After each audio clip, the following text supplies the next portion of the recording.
Morning, everyone. Good morning, and welcome back to the second edition of Motivational Mondays. Thank you for those who attended our first one, where we had Coach Andrew Boy share with us some of his experiences in the digital space, trying to coach online and putting up activities, resources, and training for his students, for his athletes. Today we have Coach Randell Siow, and I think you can see from my screen there his wealth of experience and the skills and knowledge that he brings to the table, and that's the reason why we have engaged him to share with us his journey, particularly in this current COVID situation where we have had to look deep into our digital capabilities and pick up new ones so that we can continue to connect with our athletes, connect with our players, connect with their parents, and also how we can continue to engage them in training so that once this COVID situation gets better and training gets lifted, suspension get lifted, then we're able to engage our students, our athletes, such that they are not starting from zero. And we also ensure that they won't be at risk of injury because they have been kept conditioned through your regular engagement during this difficult time. So I want to welcome Randell. Randell, can you hear me? I think your mic is on mute. Oh, okay. Hi, morning everyone. Morning Azhar. Thanks to everyone for welcoming me to be with you. Glad to be here today. All right. So Randell has been in our registry as a wrestling and wushu coach for a number of years, since 2006 actually, and he's been very enterprising. He's been an entrepreneur in different areas of leadership, team management, strategic thinking, content design, risk management. So a guy that comes to us with really a wealth of experience, and of course in the area particularly of martial arts. Randell actually also have been helping us in developing the curriculum, the SG Coach curriculum for quite a number of sports. Yeah, Randell. That will include... 媽，你個燙斗有冇生嚇？你個燙斗有冇生啊？聞到一陣味啊！ Okay, we have someone from Hong Kong joining us. So just a request to all of you who have joined us. Yeah, to all of us who have joined us, make sure that your mic is mute, yeah, so we can hear the speaker well and hear me well as well. So back to Randell, yeah, a guy with a wealth of experience, and I was just mentioning that Randell, you've been working with different NSAs to develop the coaching curriculum, and that will be with wushu, I believe, with sepak takraw. Is that right, Randell? Yeah. Most of my curriculum integration has been with the combat sports. So I started with the wrestling, Singapore Wrestling Group, a fantastic bunch of guys. I worked with Sheikh and his team for Silat, Vincent Ng and the coaches at Wushu Federation. Latest iteration was with Judo Federation. Yeah, so we that's right. managed to complete their first run before the COVID shutdown. So they've run their first integrated coaching course for coaches sometime back already. Yeah, that's right. So thanks again for helping to do that kind of work, the area of work for our NSAs and for our coaches as well. But today is really following up on, I see Andrew has joined us. Andrew, thanks again for last week. And today is really a follow-up on what we discussed with Andrew last week in terms of, number one, I think the priority would be if coaches are thinking about going into online space, then the priority first is to establish that online profile. So if you haven't had already a Facebook page, for example, or Instagram page, then now is the time to do it. Build your first build your profile. And then secondly, build that, that content that you have so that you can continue to coach and slowly market it digitally as Andrew shared the last time. Yeah. So Randell, you have some area in this, or you have been already doing some area of coaching, online coaching, and engaging your athletes, your coaches actually as well. So would you like to share with us what you've been up to? Well, actually at this point in time, we have had to run two types of programs for virtual learning or online learning. One is what we call the synchronous learning. So we do it live. It's either through online video streaming. There's a wide variety of platforms we can engage them in. The other request has been for us to work either with schools or with corporate organizations to do some sort of home-based learning or e-learning. So the challenge has been for myself as a coach and the rest of my coaches is a 2-hour session, a 2-hour physical face-to-face coaching session. It could be in any martial arts, judo, wrestling, wushu. It's very different from a 2-hour virtual lesson. So you can't just port that directly over. There's certain considerations to be made. The other thing is in terms of sustainability, when many of us first started to do virtual lessons, for many of us, it was something strange. How do I teach sports online? Or specifically, how do I teach martial arts online? Is it authentic? Is it going to be the same as the real thing? Okay, let's do 1 lesson, 2 lessons. But when we realized that this COVID situation is here to stay and online coaching becomes the new normal. So one thing I think coaches can do as we share with the industry is that this should not be, when we look at virtual coaching, yes, it cannot replace everything that we do, but it should not be seen as the poorer cousin to face-to-face coaching. So if we say that, oh, okay, I'm only going to do a video lesson or online streaming, but when things get back, I'll be back to normal. Then from a client perspective, everyone sees the video or online lesson as a lesser offering. Where we should position ourselves now should be, apart from face-to-face lessons as coaches, we now have the capacity and the capability to do online lessons. Now, this adds to the coach as the repertoire. So you now have multiple ways to engage your clients. So that already brings us out to try and create new value for our clients rather than say, I'm only doing this as a stopgap measure. So once we have the mind share, it's easier for us to engage our clients and our stakeholders. Yeah, but I think Randell, you kind of hit the nail on the head there in that I think our mindset and our thinking should be that when we are doing all these online resources and we're building up all this rich content, is really for it to be evergreen, isn't it? Not just for this current situation, but in terms of the quality, in terms of the content, it should be with a view of this being used as a blended approach to training moving forward when this COVID situation is all over. So the question I have for you is, for a coach that hasn't done anything much, so they have followed Andrew Boy's advice from last week in establishing their online profile, and they want to get started in terms of this online coaching. So what are some of the things that they need to be thinking about? What would be the first thing, second thing to do in setting this up? And what are the considerations, particularly safety, that they need to be thinking about? Okay. Shout out to Andrew. Andrew, thank you for your session last week. I was there. I think I noticed that you do some form of Japanese swordsmanship. We ought to get together for coffee after this. Azam, maybe you allow me to share screen. I'll just throw some of my slides on. All right, give me a minute. Okay.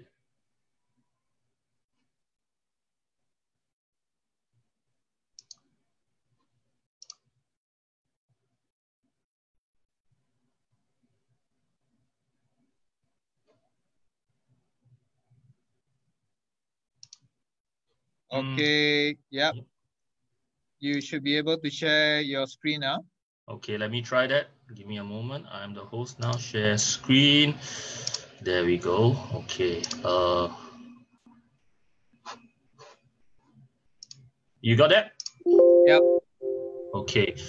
Hold on. Let me just do some quick toggling to find my...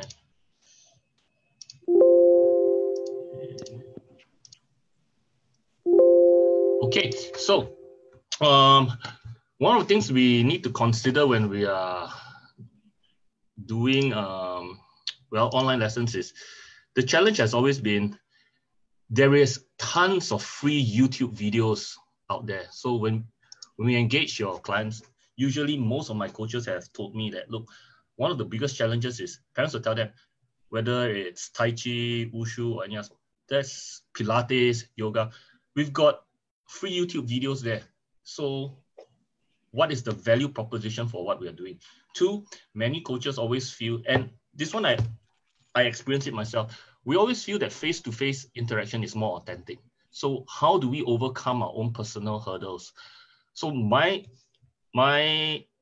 take to this is, when you run an online coaching session, be it a live stream, be it a video that you put out there, the first thing that we need to do is not what content I can produce or how well I can execute my moves. The question that we need to ask is what type of value we can give to our athletes, what kind of coaching that they need to look at. Otherwise, from the athlete's perspective or from the consumer's perspective, there is no difference between signing up for a video lesson than buying a workout DVD. Although that's part of what we can do, we shouldn't be limited only to that. So how much effort do we put in? First of all, we need to ask ourselves, how much content do we want to produce? Initially, some coaches were just thinking, let me just post 1 or 2 videos. When this whole thing is over, I'll go back to normal. But we realized that if we want to sustain ourselves in the virtual space as coaches, then the blended learning approach that you talked about, where we, assuming COVID lockdown is lifted tomorrow, those of us who have engaged in the virtual space will still want to continue doing so, because now we realize we have multiple avenues of being available to our athletes and clients. So when we produce content, it should not be ad hoc anymore. It should feature into our entire session planning for the duration of the period that we want to coach. So this is something that we need to consider before even starting filming. How much video or content do I want to produce? In terms of feasibility, then as a coach, we need to ask ourselves, how long does it take to produce and compare it with our physical sessions? Because we need to scale our efforts. It doesn't make sense for me to produce a 1-minute video, but I spend 10 hours producing it. Then as a coach, it's not sustainable for me, because then either I need to upskill my capacity in video production, or I need to find another solution, work with other coaches. And there is a difference between how much time a learner can spend watching you on screen and duplicating your movements. So we need to also ask ourselves, how much content can we put out? Is it a workout? Is it instructional? How can we scale this? So just as an example, right? I recently did a project where I was asked to compress a 1.5-hour face-to-face fight choreography class into a 20-minute instructional video. So assuming 20 minutes of instructional, I would assume a minimum of 20 minutes of filming time. So this 20 minutes of filming time is based on the assumption that if you want to produce a 20-minute video, you get your filming done in 1 take, no mistakes. But realistically, most of us know that that's not possible. Usually you want to film for 20 minutes, you need to film at least 60 minutes.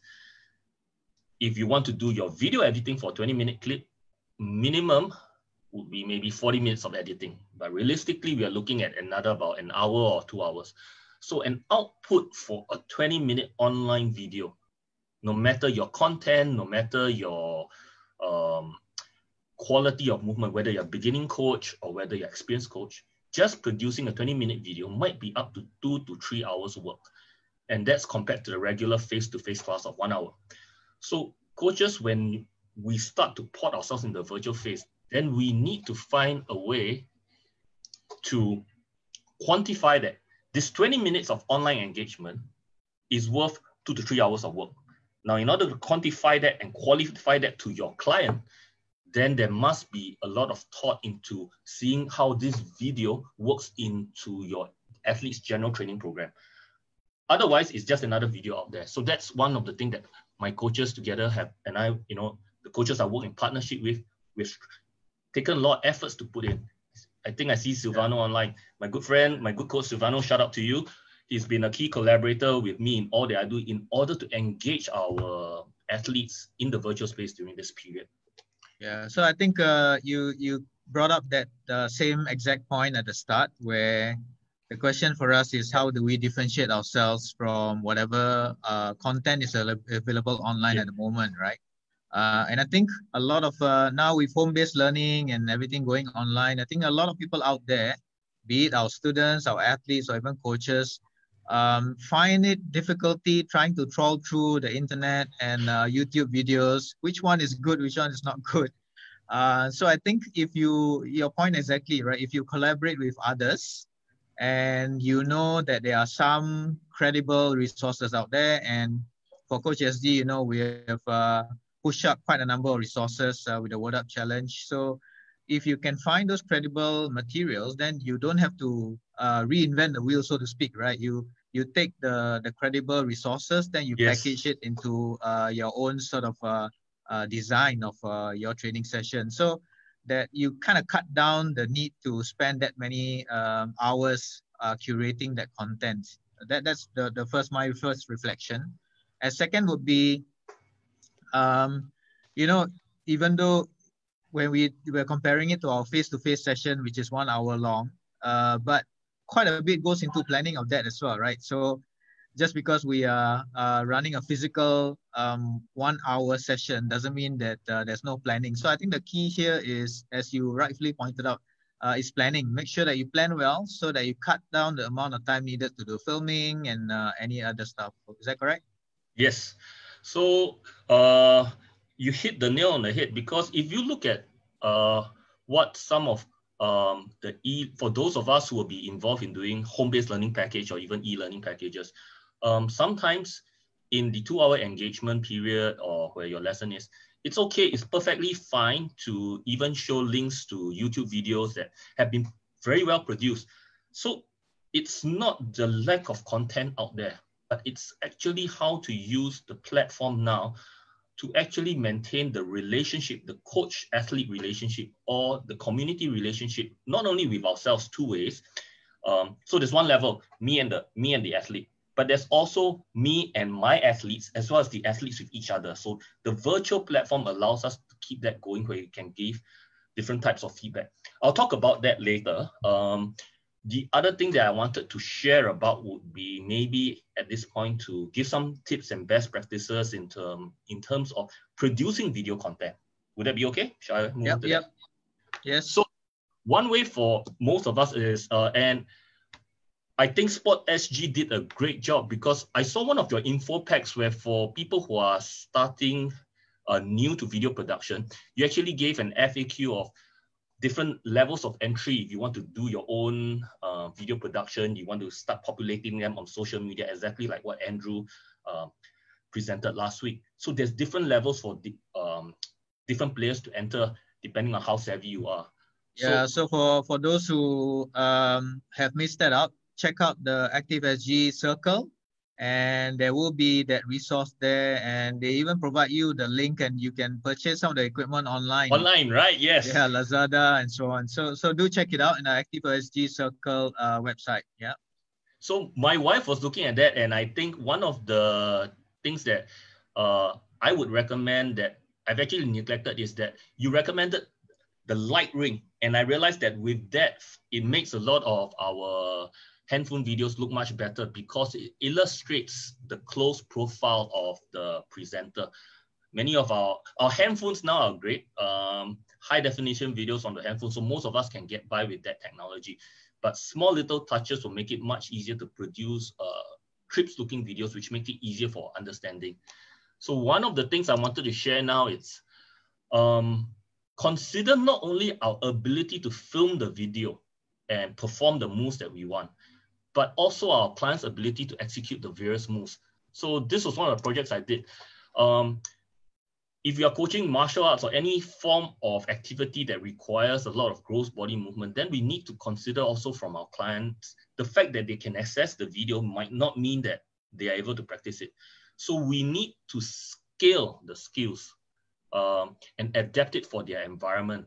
So I teach Filipino martial arts as well, Kali's, and one of the implements is we use a rattan stick. So we have to factor that into consideration.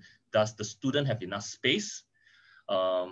Will he pose, an inconvenience to himself or others at home? Also, do you have to move in and out of the video to view the move and step back out?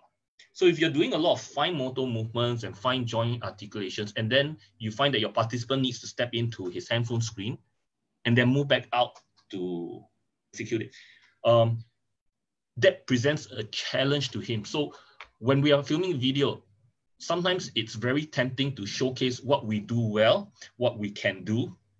But in that online class, whether it's a video class or whether it's a live class, not all the participants have the same access to space. So we should also touch base, factor it out and see, okay, what are the activities that you can do within the confines? And then we tailor it and give them options. Okay, if you have wide enough space, if you stay in landed property, you've got big space, okay, you can do your footwork bigger. If you're staying in your HDB flat, there's limited space, okay, these are some you can do, maybe restrict motions to the upper body, do some of the drills. So these are some considerations that we need to have. The other thing is film with editing in mind. So in the past, we've had projects where we've had assistants to do filming for us. Silvano and I were working on a number of videos previously. So if you have an intern or someone who is your cameraman who may not be familiar with sport, usually what they do is they leave the camera running and they film, they capture very good angles.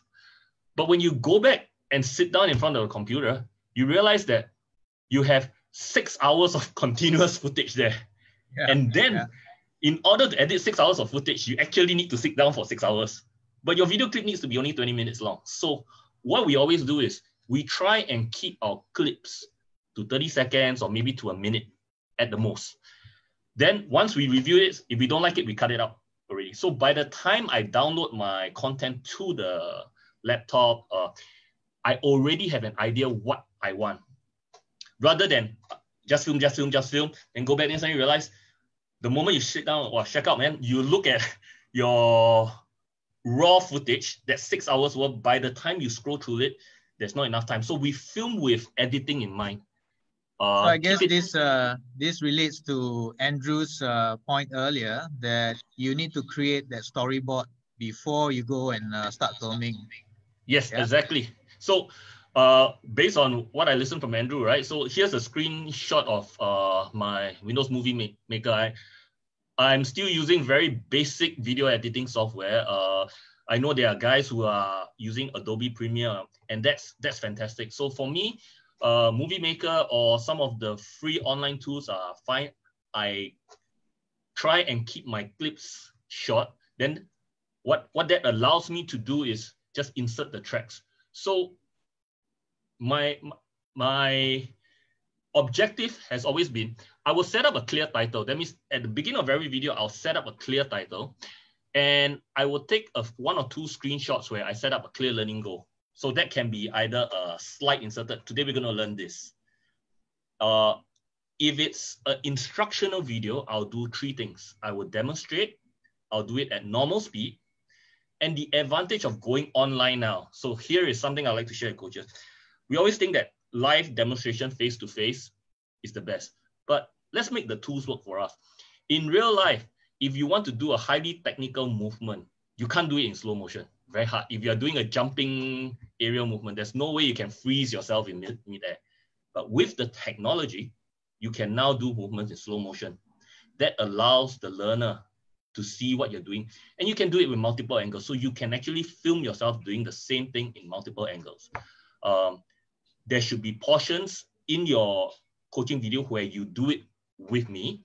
So if I'm telling the practitioner, start with your right hand, do some striking patterns, I might actually be able to flip the video such that in his video, he sees me starting with my left hand.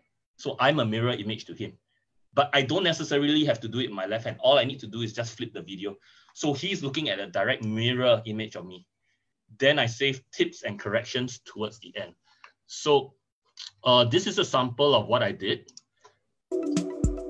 It's the sound playing. Begin by cross-loading. So I start by showing a short instructional. Turn, strike above the top of the head.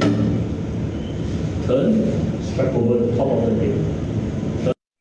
Turn, strike over the top of the head. Turn, strike over the top of the head. Okay, direct speed. So the first round is a demonstration at normal speed.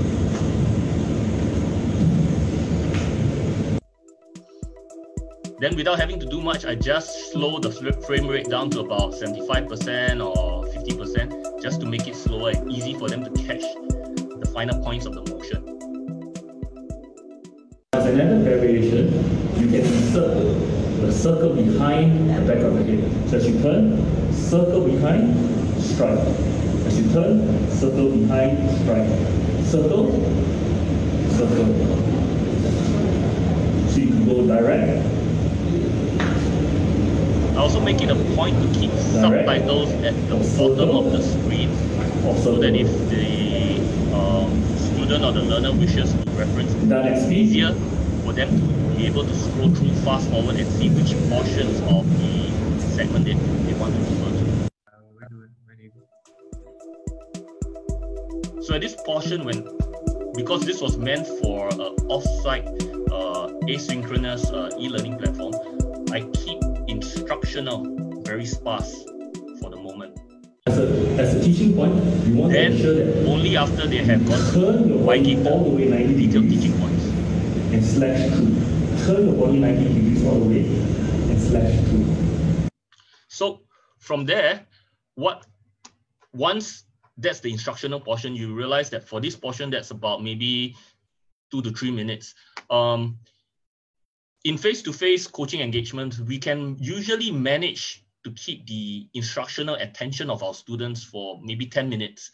But online, with many factors competing for attention, in my experience, if your instructional is more than 5 minutes like that, you tend to lose the attention of your learner.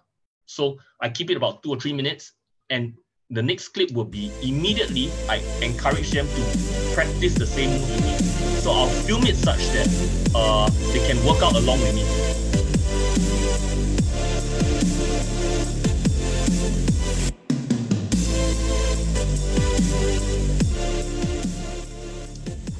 And the advantage of filming now at this portion is then, as they're doing the workout, I provide them with different variations. Now they can see the footwork. If I need them to close in on the upper body motion, I focus it on that. So by doing this, we make the technology work for us. So it isn't necessarily, it may not allow me to be physically present. We are separated by distance, but learning can still take place in a meaningful fashion for them.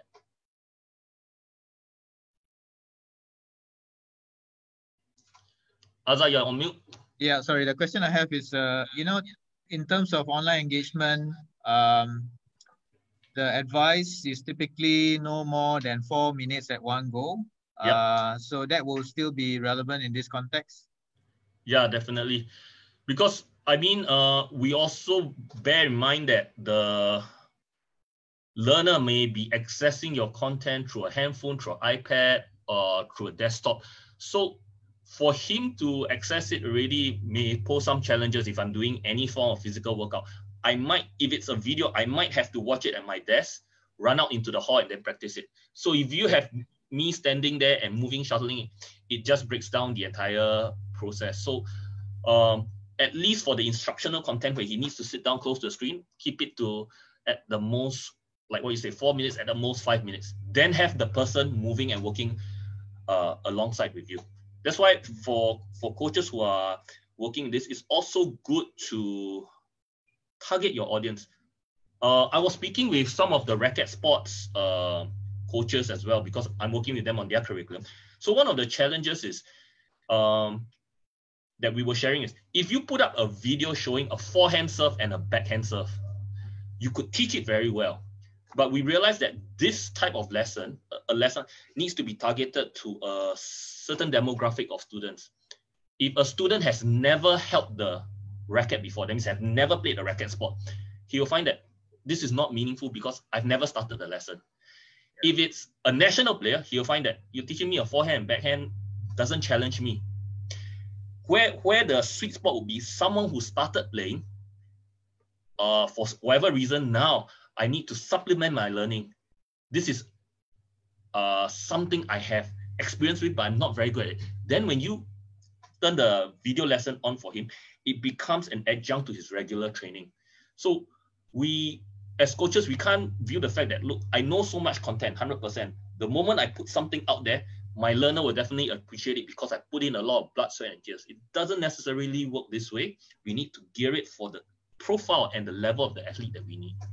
So I think this also relates to the point about the pedagogical concept of Yes. inclusion, right? So Yes. we know that even in our regular face-to-face class, we have our athletes or our students that are of differing ability. Some are really good, and some are it's a bit challenging for the activities that we design. So I think that we are always aiming to engage them optimally, and therefore there must be for any set activity that we design for them, there must be options to regress and options to progress. If you are good, then you progress to a higher level of difficulty, a high level of challenge. And if you're struggling with it, then there is another variation of that activity so that you can regress and challenge yourself accordingly. Yep. So moving forward, the entry level, I would say that, Azhar, based on what you shared, is for coaches who have not come on, is the ability to produce content. So if we look at, as coaches, in our day-to-day coaching, we are already producing content. Just that now we produce coaching content with the addition of a virtual platform. So if we take the analogy further, for coaches who have not come on board to the virtual platform or the online platform, do come on board. This is an added avenue for you. But also, we must note that just like in face-to-face coaching, coaching is two ways. Content creation is also two ways. So apart from us producing content to keep the learner engaged, the learner can also produce content for us to give feedback. So with platforms now, where it's truly valuable is after the lesson, be it a video lesson or it's a live lesson, take use of the platforms. You could be using Zoom, WebEx, Google Meet, or even through WhatsApp groups. We've invited our students to film short clips of themselves based on the assignment given to them. And then we review it either as coach to student or even in their peer communities. So by doing so, then the onus is not just on the coach, that the coach needs to entertain you every week and come up with new content. You yourself are responsible for your own training and growth. So you empower them. We use this model. This is something that for those of us who have been working with you all for the integrated coaching program, when we talked about the coaching model of telling, asking, selling, and even delegating learning and coaching tasks to our learners. So one model that one of the modes that we can do is, yes, we can use this proportion to say, look, use the online video platforms to annotate and provide visual feedback on form and structure. So with video now, when the students send back their clips to us, we can actually freeze frame, do a screen capture, annotate on the screen to say, look, your body is bent here. When you do the deadlift, you need to tuck your hips in. So in the past, if you are doing it face-to-face, you realize that actually you can't do that, because if I'm telling you, keep your hips straight, you can't see yourself. But now I show you a video of yourself. I draw a line at the 90-degree vertical angle. You can tell how much, and that provides very objective feedback. Of course, the coach needs to take more time, but this provides us with quantifiable evidence when we do our coaching. We can also use this as a means of giving very clear scheduled workouts. Tell my guys, okay, today's training session comprises of this is the training plan. Let me demonstrate the 3 exercises that you're going to do. I'll delegate you. When you have done that, come back to me with your correction. So that's a very directive approach. We can and I also think we kind of talked about this yesterday when we were having a chat about how in a physical space, when the students or the athlete are performing that particular skill, you are the one moving around to look at that skill in different angles, right? But in the online space, you have to get the students to be perhaps turning themselves or turning their devices so that we as coaches can see it at different angles. And I think that's the differentiator between giving instructions and therefore being an instructor versus a coach, where there is that two-way engagement as you pointed out earlier, right? Yep. And the advantage now is that with the mobile devices, you realize that once they are in tune with it, the athletes themselves will become very conscious that they are executing their skill on video, which means that I'm performing with an intended target audience in mind. So sometimes in live sessions, when you have 20 athletes, 20 participants, who says, okay, everybody, let's do this drill. Everyone's going through the motion because the assumption is coach is walking around. If I make a mistake, coach will come over me, tap me on my shoulder, correct me. If coach doesn't tell me that I am doing anything wrong, no news is good news. But now when you film a video, you realize everybody's going to watch, okay, I better get my form correct. I better position myself correctly. That's right. Because once it's on YouTube, it's forever. So people want to be very conscious about that. If we flip it away and we talk about asking, then we can also look at, okay, it's not only two-way interaction. Coach give feedback, you give back. I can now ask you guys, we've covered 3 throws last week. We've done 3 takedowns. We've done 3 strikes. We've done 3 locks. We've done 9 things last week. What do you guys want to work on? Now, the coach can take a step back instead of just giving feedback one-to-one. The community can now say, look, coach, I want to work on this. I want to work on that. As an accountability device, seasoned athletes can track and motivate each other. So now, by giving their video feedback, says, so coach, I have this problem. I noticed that the rest of my teammates, when you showed that move last week, they were fine. But for some reason, I keep fumbling this.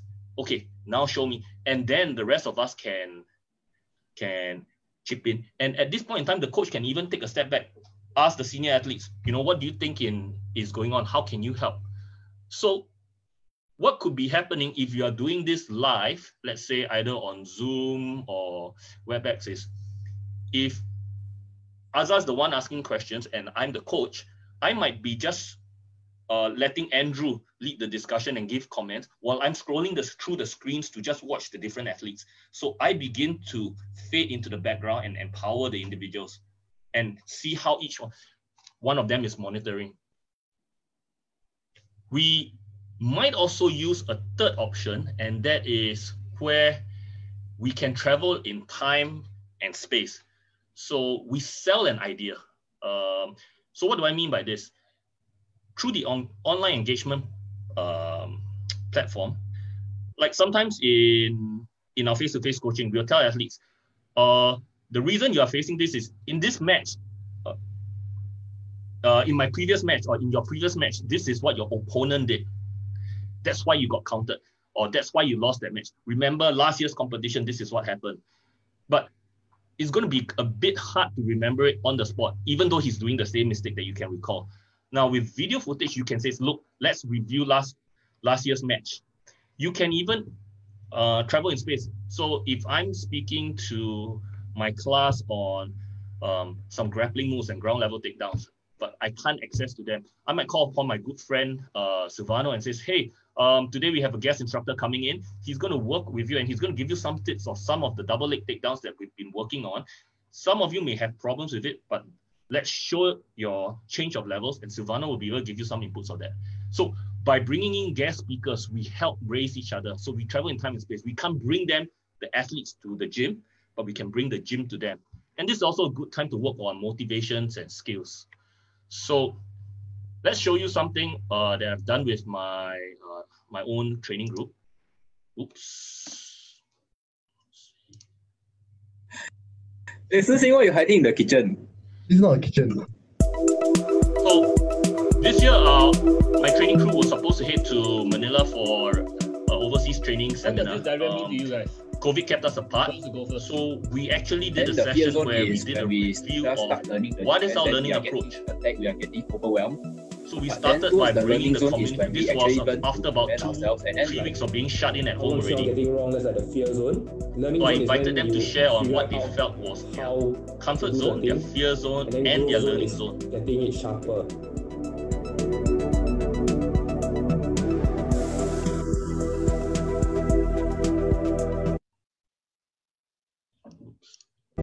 So it may well be that you start here, right?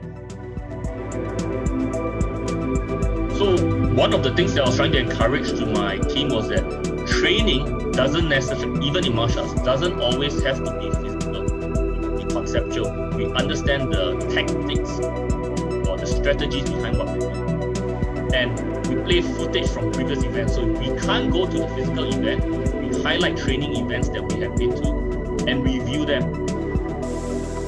Another thing is, I showed my athletes my own training progress. So these are footage of me when I was learning the ropes. So they get a chance to see me work through. Then the athletes themselves can share what are some of their struggles that they want. What you all can try to do to cultivate this habit was like what I was told to do 2 years ago when I went for the meet. It means whenever you do a 6, you always... So here, after a while, when they get used to working on the online platform, when they give comments to each other, it's the group giving feedback to each other on their performance rather than me having to always intersperse and tell them, okay, coach says you need to do this because you did this. Now I can throw out the solution for them. So we connect them and maintain that model with each other. Azhar, you're on mute. So we kind of empower them to take charge of their own learning and to move towards a more self-directed sort of approach. And I think this is aligned to the 21st century skills that even in the MOE schools they are advocating and trying to inculcate in their athletes. Yeah, that self-directed learning and self-directed sort of attitude. And also to be as an active contributor. So what this does is the challenge that I think I've spoken to many coaches, the challenge that we face now is that many coaches out there, especially those who are actively working with CoachSG and who are in the NROC databases, we're very diligent in providing content, but we also need to educate our athletes that it's not just the coach's responsibility to produce content to keep you motivated and on task in training. You yourself have to take the role to remain activated. So the final point on delegation is that even through video platforms, now I can delegate a short workout session to each of the team members, and you're going to take turns to lead it. Once you are familiar with the platform, whichever platform you use, I'm going to sign in at Wednesday, 9 o'clock. I'm going to just sit there. And today, Azhar is the one leading the warm-up, and Azhar has already worked with me. What's the training program? We've talked about it, and he's going to lead it through. So the same team captain that was active on site, on the ground, in the school team or manages that same role. He doesn't relinquish it just because we've gone into the virtual space and says, oh, Coach Randell, now we are all lost. You decide what we... No, you're still the team captain. You're going to lead warm-ups. And then we can use this as the accountability to keep the team captain moving forward. And the team will still have that support to work with each other. Yeah, and I recall a phrase that in my earlier coaching days, I came across this particular phrase, and it says that the role of a coach is to make himself redundant.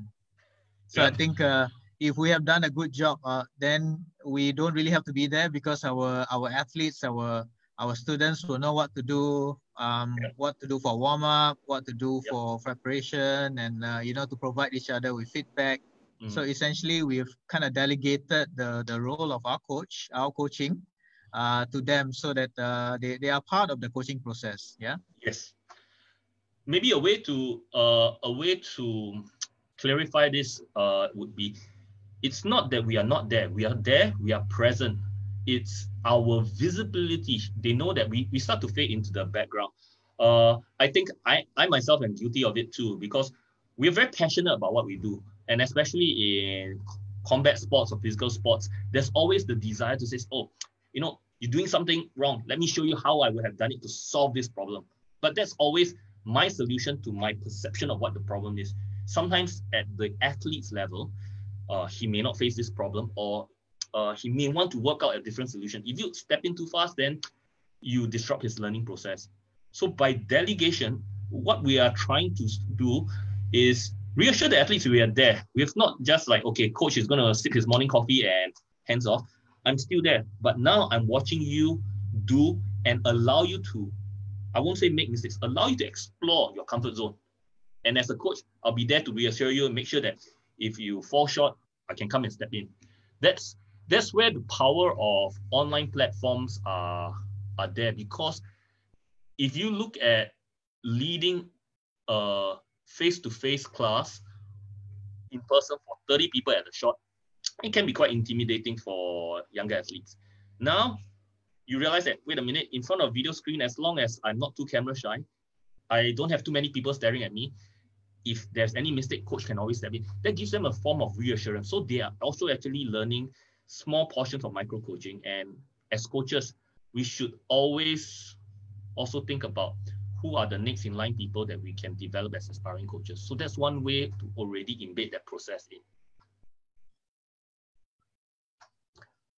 Yep, so one of the advice that I would give is that when we produce online content, it should be seen as something of equitable value with the regular face-to-face physical session.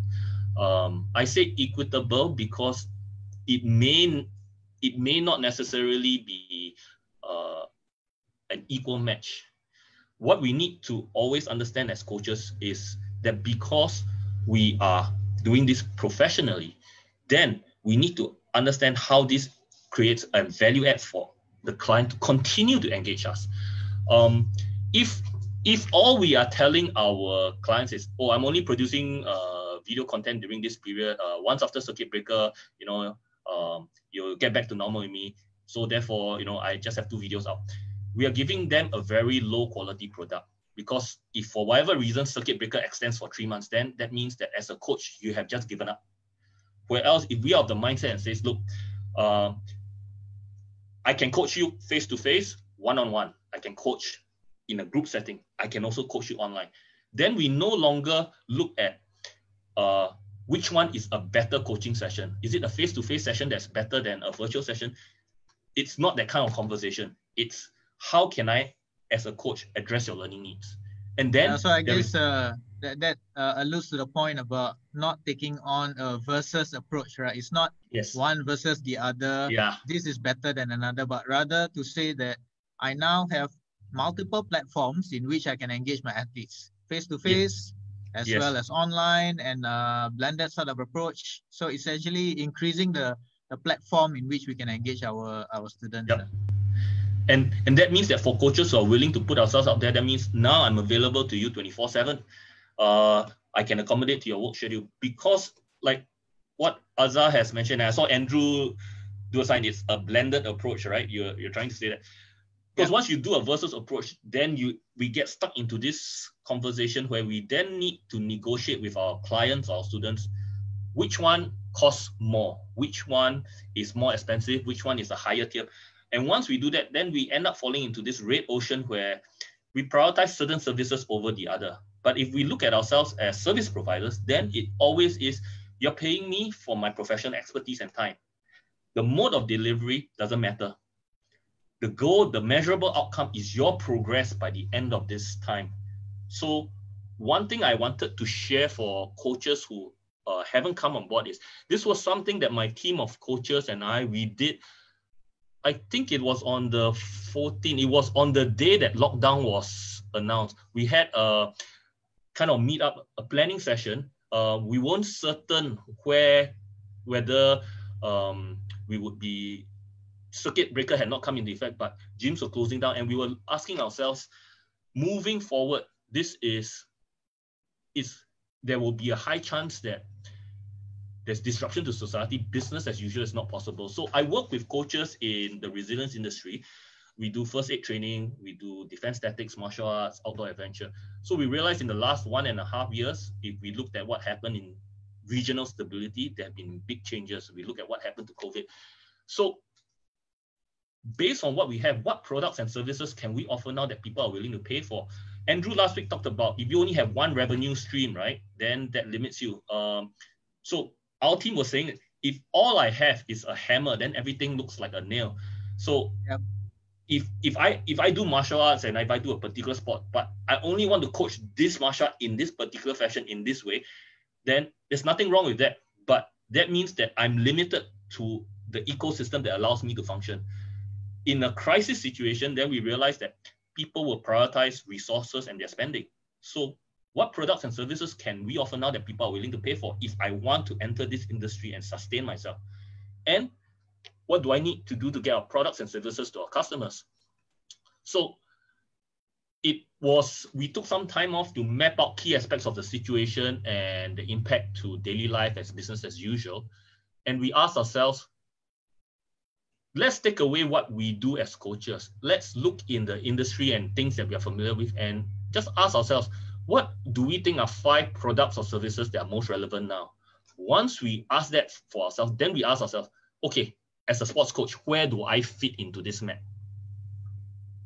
Then we understand how can we relate to collaborators, either from a business to business perspective or either a business to client perspective. So I have this simple template out. I can offer it for download later on. It's just a simple guided process for us to take stock of ourselves as either self-employed individuals or small business owners. What is my offering? What's my value proposition to a customer who wants something? Can I create a need for him? If what I'm having doesn't address his need, then I may be the best at what I do, but I still won't get any recurring business because I'm not catering to my clients' needs. Or in education terms, I'm not being learner-centric. I could be the best lecturer out there, the best professor, but I'm not catering for my students' need, and my student may not need this at this moment for his growth. So we must always understand that. Yeah, so I think that's a wonderful advice, Randell, that it has to fit into what are really the needs of the people out there, our clients, our students, our athletes. Yeah, and I think you're coming to this point where I'm gonna squeeze you for this. You are offering this for free for our coaches out there?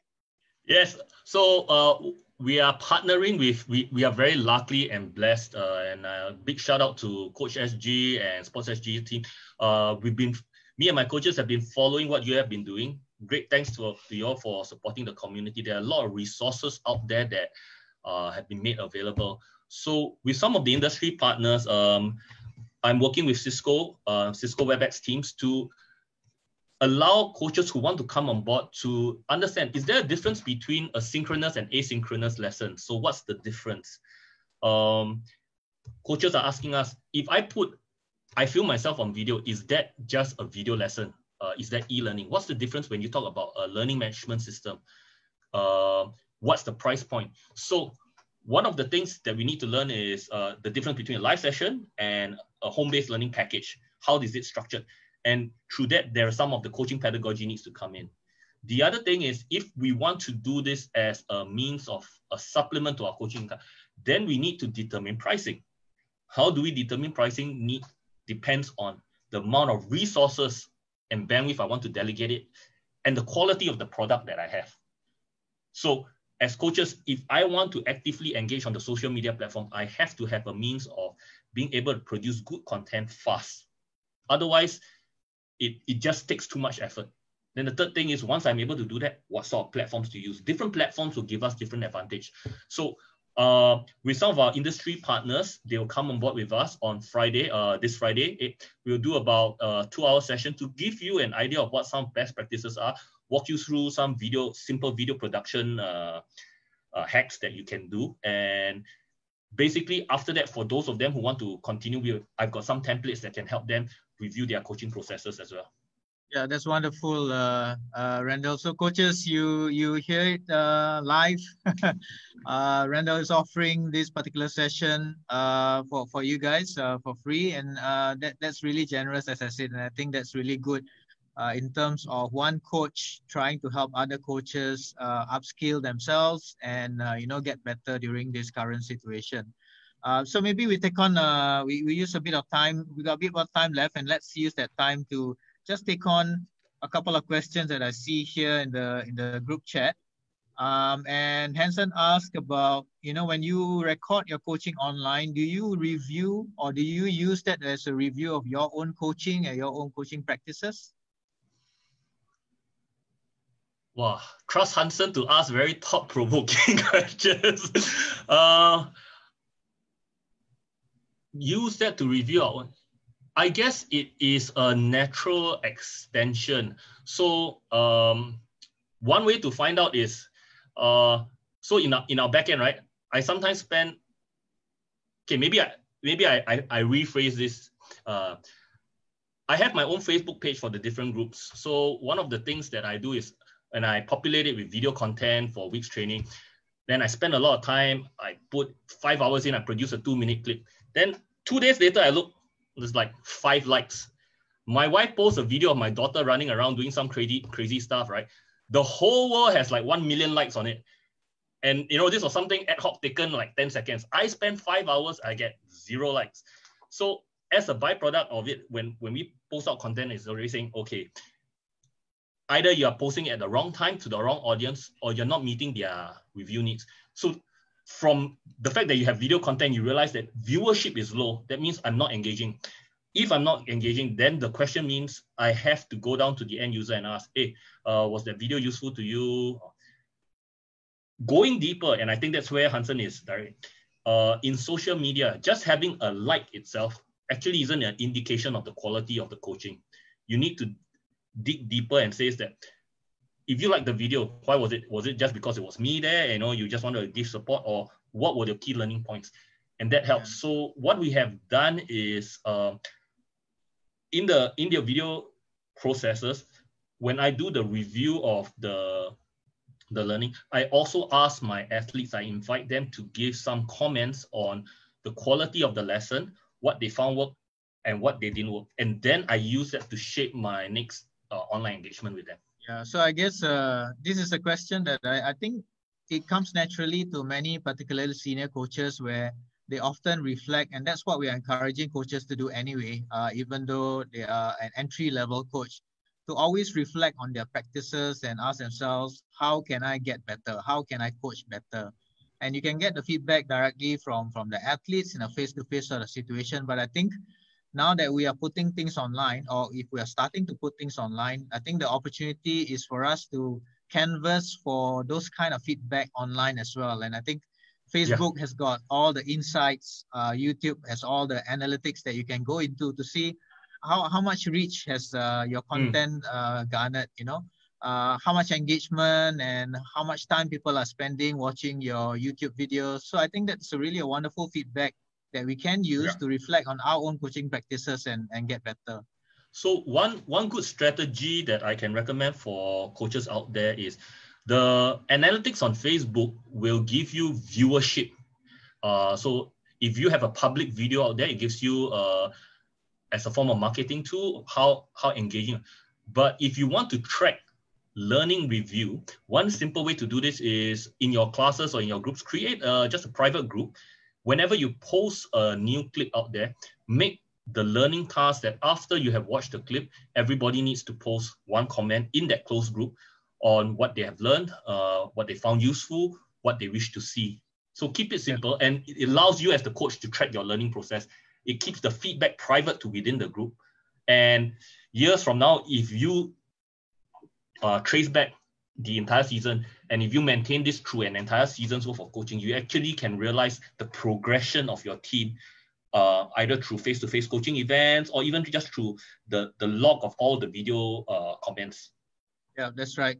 Yeah, Randell, I just want to thank you once again. We've kind of hit the 11 o'clock mark, and I just want to give everyone just a minute if there are any other questions from our participants.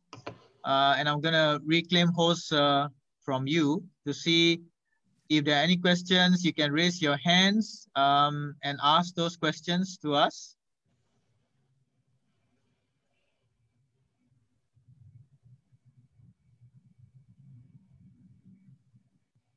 All right, so I think the question that a few have asked is, how do I sign up for that course that you just publicized on the previous slide? And I think one of your guys, is it Alvin Ng, has given that information on what they can do to join up or to sign up. So would that be correct? Yeah. They just go to info@exasolutions. Yep, drop me a mail.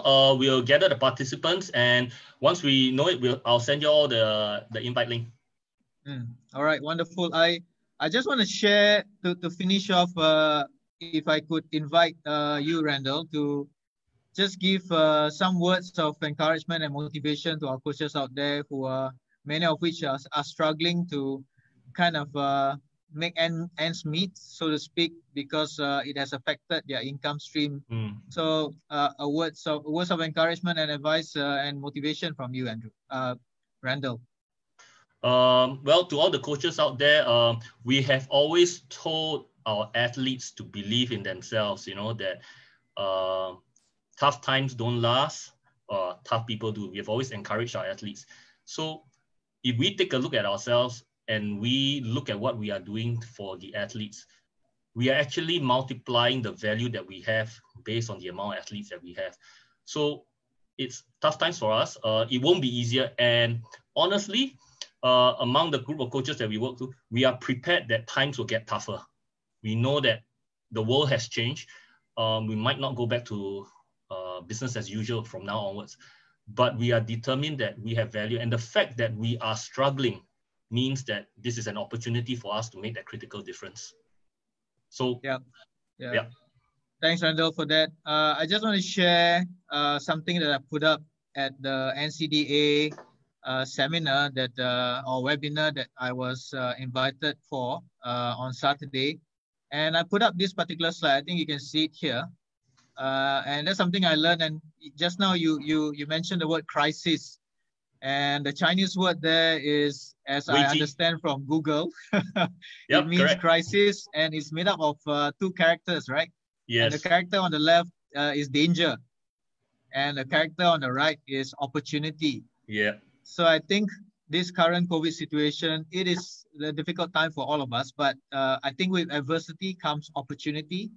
Yes. And that really is something that Benjamin Franklin first talked about. Upon adversity comes opportunity. So although we're in difficult times, I think it is opportunity for us to upskill ourselves, to develop new capabilities so that we can thrive in this period and bounce back to, when this situation sort of get better, and we'll probably go into a new normal. There will be a new normal that will be defined, but I think we're in a better position if we use this period as an opportunity to pick up new skills. So with that, we want to thank you once again, Randell, for being here and for your generous sharing and generous offering of that upcoming course that you're running. And for coaches who have been with us and those who are viewing us live on Facebook, thank you for being here. I hope it's been useful and meaningful, and you've got lots of takeaways. Randell has also kindly said that he will be sharing the slides with us, and we'll put it up on our CoachSG website, so look out for that. For coaches who've been here and also others, we do want to have feedback from you. So I've just sent the feedback link to you via the chat, the group chat. So do fill it up, and when we get the feedback from you, you'll be accorded the CCA hours so that you can log it into your NROC records. Yep. So with that, thank you, everybody. Randell, thank you so much for today. Stay safe, stay healthy, and stay connected. All right. Thank you, and goodbye. Okay, we grow stronger every day. Yeah, that's right.